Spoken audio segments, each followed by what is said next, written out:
पार्वती जी कहती हैं, हे महेश्वर, हमें कोई गुप्त व्रत या पूजन बताइए तो सब अर्थ रहित आप जैसे महाप्रभु हमको प्राप्त हुए हैं। शिव जी बोले, हे देवी सुनो,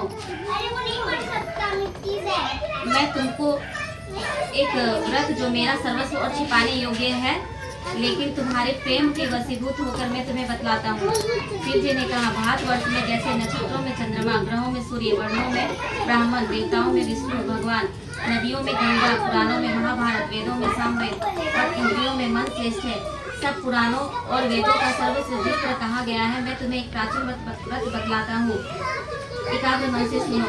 जिस व्रत के प्रभाव से तुमने मेरा आधा आसन प्राप्त किया है, वह मैं तुमको बतलाऊंगा, क्योंकि तुम मेरी प्रेयसी हो। भाद्रपद मास में हस्त नक्षत्र से युक्त शुक्ल पक्ष की तृतीया तिथि को उसका अनुष्ठान मात्र करने से स्त्रियां सब पापों से मुक्त हो जाती हैं। हे देवी, तुमने आज से बहुत दिनों पहले हिमालय पर्वत पर इस व्रत को किया था, यह वृत्तांत मैं तुमसे कहूँगा। पार्वती जी ने पूछा, हे नाथ, मैंने क्यों यह व्रत किया था, यह सब आपके मुख से सुनना चाहती हूँ। उत्तर की ओर एक बड़ा रमणीक और पर्वतों में श्रेष्ठ हिमवान नामक पर्वत है। उसके आसपास तरह तरह की भूमियां हैं, तरह तरह के वृक्ष उस पर लगे हुए हैं, नाना प्रकार के पक्षी और अनेक प्रकार के पशु उस पर निवास करते हैं। वहां पहुंचकर गंधर्वों के साथ बहुत से देवता, सिद्ध, चारण, पक्षीगण सर्वदा प्रसन्न मन से विचरते हैं। वहां पहुंचकर गंधर्व गाते हैं, अप्सराएं नाचती हैं। उस पर्वतराज के कितने ही शिखर ऐसे हैं कि जिनमें स्फटिक, रत्न और वैडूर्य मणि आदि की खानें भरी हैं। यह पर्वत ऊंचा तो इतना अधिक है कि मित्र के घर की तरह समझकर आकाश का स्पर्श किए रहता है। उसके समस्त शिखर सदैव हिम वर्ष से आच्छादित रहते हैं और गंगा जल की ध्वनि सदा सुनाई देती रहती है। हे पार्वती, तुमने 22 रानी ने उसी पर्वत पर तपस्या की थी। 12 वर्षों तक केवल धुआं पीकर रही, 64 वर्षों तक सूखे पत्ते खाकर रही। माघ मास में तुम जल में बैठी रहती और वैशाख की दोपहरिया में पंचाग्नि तापती थी।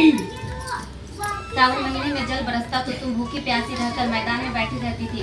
तुम्हारे पिता इस तरह के कष्ट सहन को देखकर बड़ी दुखी हुए। वे चिंता में पड़ गए कि मैं अपनी कन्या किसको दूं। उसी समय नारद जी वहां आ पहुंचे। मुनि श्रेष्ठ नारद जी उस समय तुम्हें देखने गए थे। नारद जी को देखकर गिरी ने अर्घ्य, पाद, आसन आदि देकर उनकी पूजा की और कहा, हे स्वामिनी, आप किस लिए यहाँ आए हैं? मेरा अहोभाग्य है, आपका आगमन मेरे लिए अच्छा है। नारद जी ने कहा, हे पर्वतराज सुनो, मैं भगवान विष्णु का भेजा हुआ आपके पास आया हूँ। आपको चाहिए कि यह योग्य काया रत्न किसी योग्य वर को दे। भगवान विष्णु के समान योग्य वर ब्रह्मा, इंद्र और शिव, इनमें से कोई नहीं है। इसलिए मैं यही कहूँगा कि आप अपनी कन्या भगवान विष्णु को ही देवे।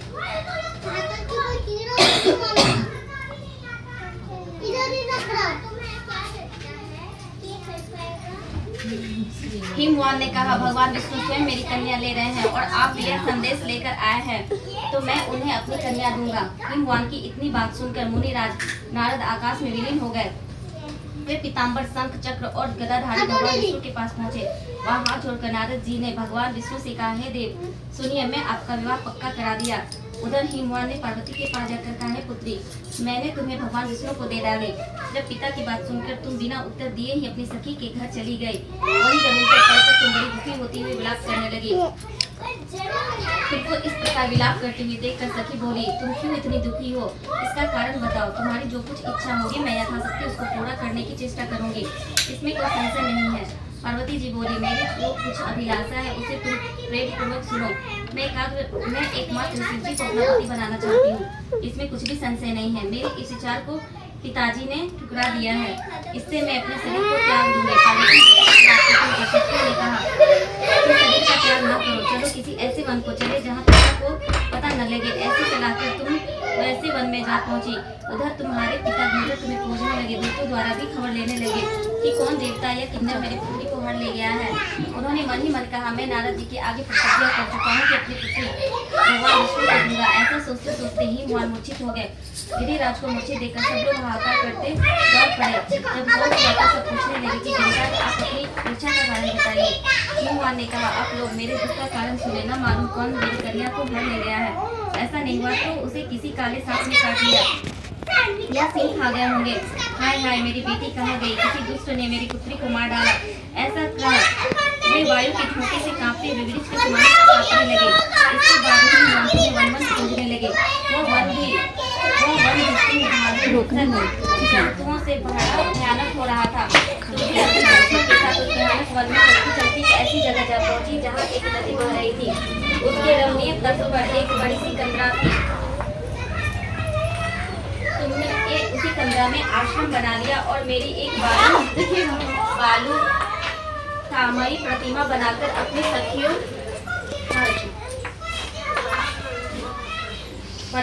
सखियों के साथ निराहार रहकर मेरी आराधना करने लगी। जब भाद्रपद शुक्ल पक्ष की तिथि प्राप्त हुई तब तुमने मेरा विधिवत पूजन किया और रात भर जागकर गीता वादन आदि बजाते हुए बहुत से लोग एकत्रित होकर तरह तरह के मंगलाचार करते हुए मंडप में पार्वती तथा शिव जी की प्रतिमा स्थापित करें। उस रोज दिन भर उपवास कर बहुत से सुगंधित फूल, सुगंध और मनोहर धूप, नाना प्रकार के नैवेद्य आदि एकत्र कर मेरी पूजा करें और रात भर जागरण करें। ऊपर जो जो वस्तुएं गिनाई गई उनके अतिरिक्त नारियल, सुपारी, जम्बेरी, नींबू, लौंग, अनार, नारंगी आदि जो जो फल प्राप्त हो सके उन्हें इकट्ठा कर दें। उस ऋतु में जो फल तथा फूल मिल सके विशेष रूप से रखें। इसके बाद धूप दीप आदि से पूजन की प्रार्थना करें। हे मंगले, सब अर्थों को देने वाली है देवी, हे शिव रूपे आपको नमस्कार है। हे शिव रूपे आपको सदा के लिए नमस्कार है। हे ब्रह्म रूपिणी आपको नमस्कार है। हे जगद्धात्री आपको नमस्कार है। हे सिंहवाणी, संसार के भय से भयभीत मुझ दिन की रक्षा करे। इस कामना की पूर्ति के लिए मैंने आपकी पूजा की है। हे पार्वती, मुझे राज्य और सौभाग्य दे, मुझ पर प्रसन्न होवे। इन्हीं मंत्रों से पार्वती जी तथा शिव जी की पूजन करें। तदंतर विधि पूर्वक कथा सुने और ब्राह्मण को वस्त्र, गौ, स्वर्ण आदि देवे। इस तरह एक चित्त होकर स्त्री पुरुष दोनों एक साथ पूजन करें। फिर वस्त्र आदि जो कुछ हो उसका संकल्प करें। हे देवी, जो स्त्री इस प्रकार पूजन करती है वह सब पापों से छूट जाती है।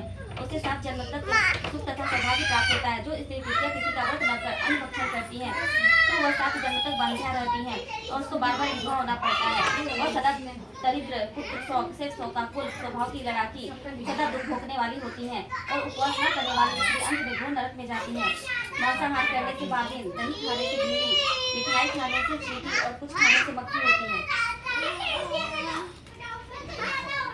तीज को अन्न खाने से सिकरी, फल खाने से बंदरिया, पानी पीने से चौक, दूध पीने से सांपिन, उस रोज सोने से अजगरी और पति को धोखा देने से मुर्गी होती है।